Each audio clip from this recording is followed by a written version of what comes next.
Live right here on this Thursday, a shorter slate around Major League Baseball, but still a ton of marquee matchups to break down. It is the Daily Bases with our guy, Craig Mish, our MLB insider across the SportsGrid network, the host of Newswire, starting at 11 a.m. Eastern time each and every day. Craig Mish, the call did not happen yesterday for the second game of 2 in Detroit. I thought we were going off speed for Paul Skeens. Instead, I lost out on that wager. Sorry. You know, those $5 bets, Ben, you know, in the end, you know, they really come back to bite you. You get you. They do. Another show you got to work on Sunday night at SportsGrid on the overnight shift. You know, I mean, look, you'll make it up. It'll be okay. Okay, good. Thank you for telling me that. I will work extra. I will make it up, and maybe I'll send some your way for the Royals pick that still looks fantastic. So, Craig, we've got a couple of days. Why do you keep forgetting the Angels? I gave you 2. The Royals? I know the Angels are great. Angels. He's not grateful. No, I bet the Angels, Craig.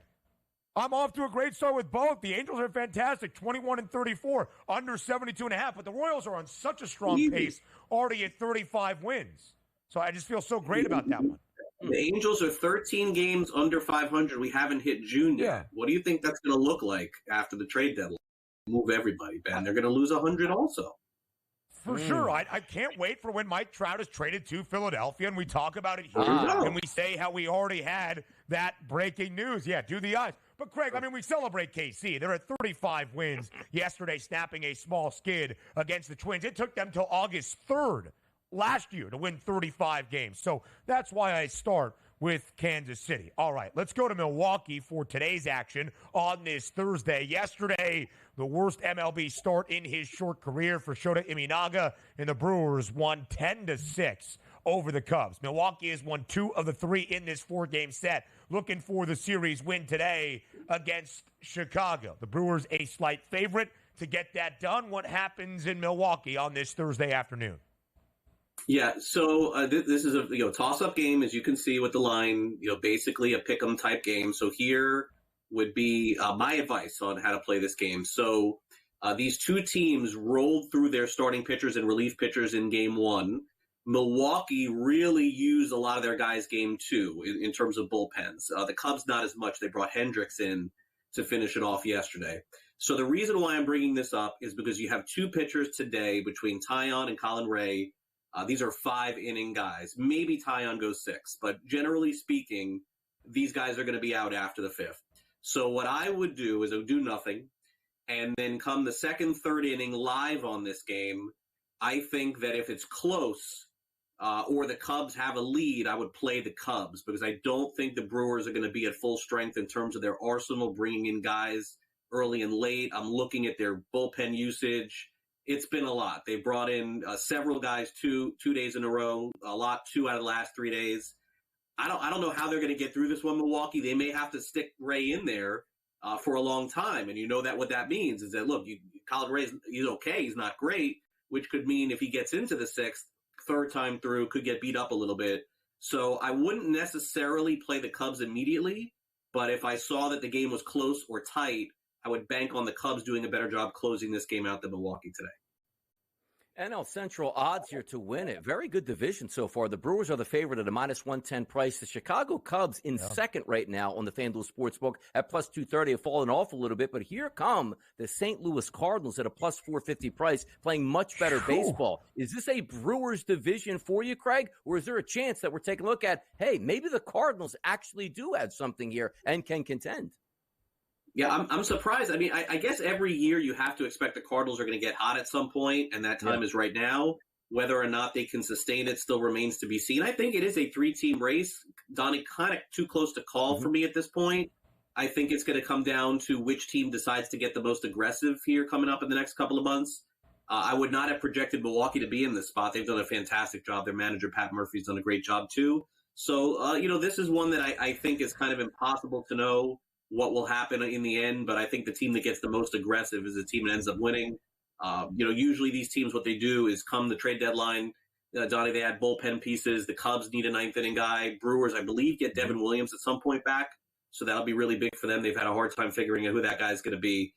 Cardinals, they tend to get pseudo-aggressive every deadline, but I just don't know. If they look at their team right now, I think no matter how you construct the Cardinals, I don't think they're a World Series team. So I just don't know what they would do. So I probably still lean Cubs or Brewers at this point. The Redbirds finished in the bottom of this division a year ago, despite being preseason favorites, and were once again the preseason favorites entering 2024's MLB season to win the National League Central. They were 9 games below 500, 15-24 on May 11th. From that point, St. Louis has won 12 of its past 15 games. The Atlanta Braves, nearly a $2 home favorite today. My guy, Spencer Schwellenbach, the Big Ten Player of the Year in baseball in 2021 from Nebraska, not his greatest MLB debut yesterday as the Nats win 7-2. Can the Braves return the favor on this Thursday? Yeah, I mean, look, at minus 220, I mean, you would expect the Braves to bounce back, and I probably would expect that today. Better starting pitcher, of course. Washington got their win yesterday, but the best thing to do with a play like this is probably find another play to pair up with it, Ben. Because, again, you're not going to lay minus 220. And as I've said a million times here, when I'm laying a run and a half, it's the road team. It's not the home team. You get that extra inning for hitting. Yeah. If we are taking a look at the Atlanta Braves seasonal odds here, the NL East at a plus 165, the NL Pennant at a 4-1 price in the World Series, and an 8-1 price, certainly drastically different than what we anticipated to start the season. Are there any buy-ins here for you, Craig, on the Braves, and chances that, yeah, they could possibly do some damage even without those two superstars out of the lineup? Yeah, look, they did this without Ronald Acuna Jr. and won the World Series by getting Jorge Soler, from I think it was Kansas City at the time, and then getting Adam Duvall from Miami. And those guys helped lead them and won the World Series. So I still think that there's certainly a chance to do it. I just think that they're going to be patient and wait to see where they're at the trade deadline, and then we'll go from there. Craig, quick final question. Anybody picking up Jorge Lopez today after he was ejected yesterday by the Mets? I'm glad you asked me that question. Jorge Lopez is such a nice guy, and it is so – he played with the Marlins last year. I am so sad to see this happening to him. I understand his words are his words, his actions are his actions, but I feel really bad for the guy. He's a really good guy. Appreciate it, Craig. More of the early line up next. Can the New York Mets get a win today? Can the Arizona Diamondbacks look like the pennant winners in the National League from a year ago? Your guess is good as ours. Zach Gallen on the bump today for Arizona up in Citi Field. The Mets swept in 3 games by the Dodgers over 2 days. Arizona, a 2-game set in the World Series rematch in Arlington against the Rangers, also swept. Total today at 7. The D-backs, a road favorite up in Queens. Oh, at minus 120. You know what? I just realized we messed up. We didn't show the picture of Kevin near his hometown. Yeah, sleeping. Exactly. And it was animated, too. Oh. It would have been nice. It was animated. Could have slid in there for an Emmy Award. Best graphics, 2024, in use of a baseball show. What are we doing? Yeah. What did we do? We did a whole baseball segment, both on us and the guys in Could we run an animated graphic? Is it possible? Like live on the air? Like where would it go in? Like between us? Or they would just take us off it's just like a video element. I think it's like a video element. Yeah. We keep asking for it, but we haven't even seen it in preview here. So I don't even know if we have it. Yeah. Yeah.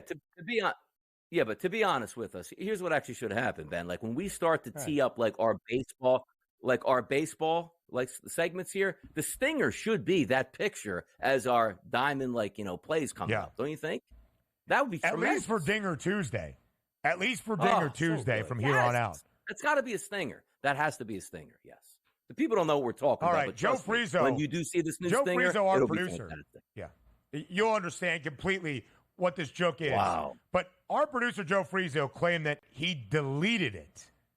Maybe he was just trying to kiss up to the guy he used to be the producer for. Okay, we're going to have it later. Maybe we'll have a best bet from this game between the New York Mets and the Diamondbacks. Donnie, what are your betting thoughts for this matchup today up in Queens?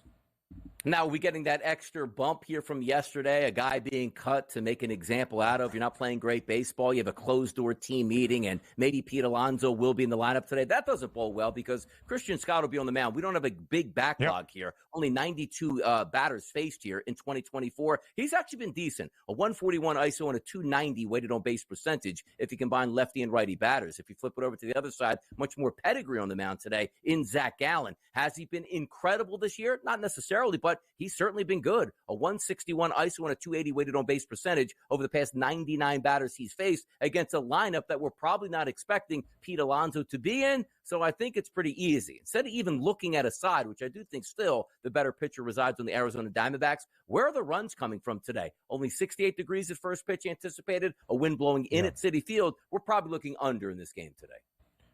Total at 7. Final game of 4 tonight in Seattle between the Mariners and the Astros. The M's have taken each of the first 3 yesterday, walking it off with an RBI sac fly from J.P. Crawford in the 10th inning. Can Seattle pull off the 4-game series sweep over Houston?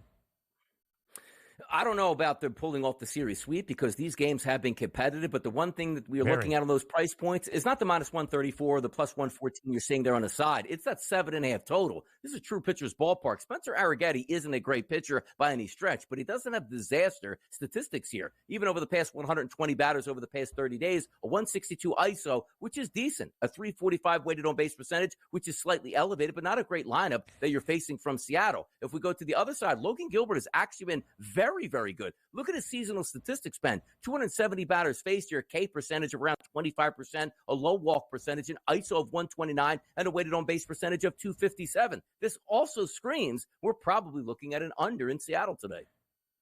In the first 3 games, we haven't seen more than 6 total runs, all under this number. All 3 games decided by 2 runs or less. Both game 1 and 3, just a single run in advantage for the Seattle Mariners. Now we go to Minneapolis, also finishing out a 4-game set between divisional foes. It's the Royals taking on the Twins. Yesterday, behind Seth Lugo, KC winning outright as an underdog. They're an underdog once again with Brady Singer on the bump against Chris Paddock for Minnesota.